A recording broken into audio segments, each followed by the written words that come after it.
अच्छा। हेलो सांग मैंने नमस्कार welcome back to my mini blog. आज सकाल सकाल मॉर्निंग रे ब्रेकफास्ट करती बरा इडली सांग को सांबर चटनी ताको खाई कि स्वामी को एपटे कही माछ आने को स्वामी एपटे माछ नहीं आसते आउ माछ को एपटे भल भाव धोई से लुण हलदी गोला गोली कर रखिदेली आउ एपटे गोटे पैन बसई से किसी ऑयल दे माछ गुड़ी को कड़कड़ कर गोटे गोटे कर छाणीदेली। आज भाविली टिके खटा खटा माछ बेसर टिके बनैबी बोली। मते तो माछ बेसर झोल बहुत बढ़िया लगे। स्वामी को देखा कौन लगुच माछ बेसर करने गोटे ग्राइंडर जार अदा रसुण जीरा सोरिष आउ दुईटा सुखिया लंका देकी ताको भल भाव ग्राइंड कर पेस्ट कर देइथिली। तापर सही पैन रे किछि ऑयल दे काटी रखिथिबा पियाज को टिके फ्राई कर देली। पियाज टिके गोल्डन ब्राउन होला पर सेथिरे देली किछि लंका पाउडर और हल्दी पाउडर।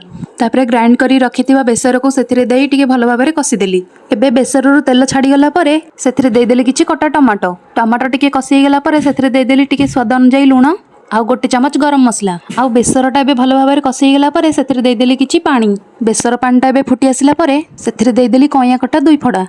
एबे सबुतक भल भाव फुटीगला परे रखिथिबा छणा माछ को गोटी गोटी करी पकेदेली। एबे हमर रेडी होगला खटा खटा माछ बेसर झोल। चलंतु एबे गरमा गरम भात संगे बाड़ी खाइबा। प्रथमे बाड़ी नहीं स्वामी को देदेली तापर मो पई बाड़ी नहीं मिसिकी सांग होइकी खाइलु। आउ से एबे खाइकी कोन फीडबैक दउचंदी देखंतु।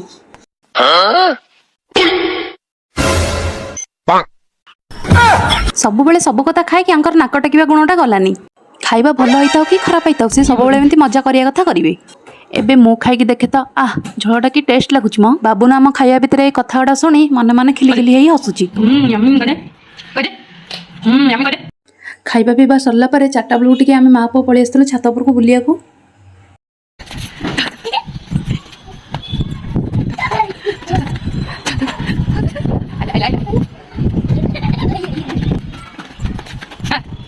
पापा मी पापा एबे इवनिंग टाइम हो जाइतिला स्वामी ने आइतिले टिके कचोड़ी चाट आमे माँ पुओ टिके खाई देइथिलु। आउ आकु खाई साले परे मते तो टोटल भी भोक नथिला।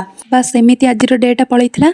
आजिर ब्लॉग टी जदि आपण मानको भल लागिथाय ताले प्लीज संग माने गोटे छोटिया लाइक कमेंट शेयर सब्सक्राइब टे निहाती करि जिवे। रहिली देखाबो नेक्स्ट ब्लॉग रे।